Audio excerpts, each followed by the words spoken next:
रतनपुर गांव में रंजित रहता था। अरे तू ऐसे ही घूमते रहेगा कि कुछ करेगा? अरे रंजीत, तू कुछ नहीं कर सकता। तू ऐसा ही रहे।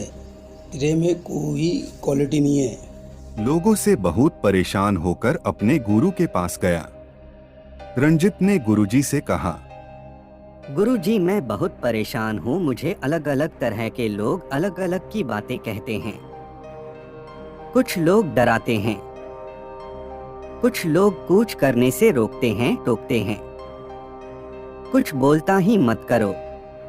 कुछ लोग बोलते हैं वह मत करो, कुछ भी बताते हैं। अब आप ही बताइए, मैं किसकी बात मान। गुरुजी रंजित को एक चमकता हुआ पत्थर देते हैं और कहते हैं, इस पत्थर की बस कीमत पता करके आना, इसे बेचना मत।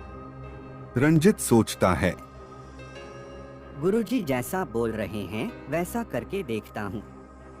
रंजित उस पत्थर को लेकर निकल पड़ता है। उसकी कीमत पता करने मार्केट में जाता है। वहां उसे एक फल वाला दिखता है, तो वह उस फल वाले को पत्थर दिखा करके कहता है, आप मुझे इसके बदले में क्या दोगे?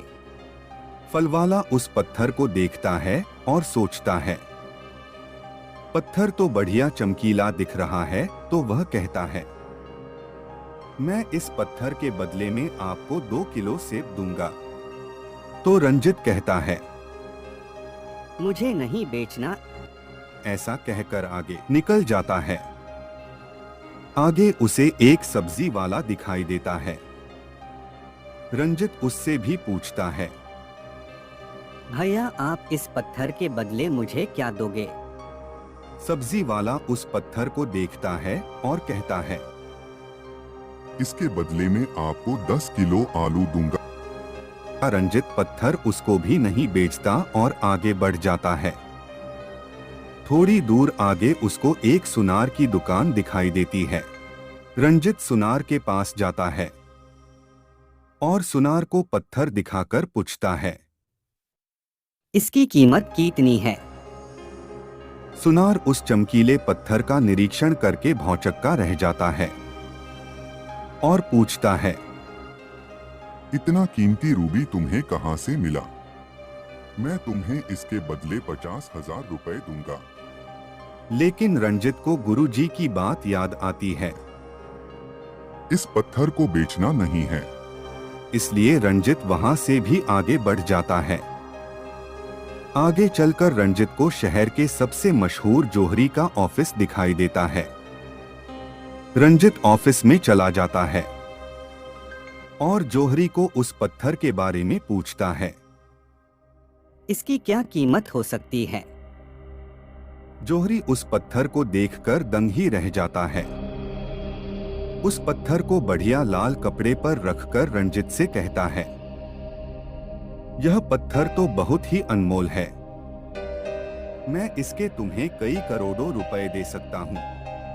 रंजित उस पत्थर को जोहरी को भी नहीं बेचता है और गुरु के पास वापस लौट आता है, मगर साथ कई सवाल है।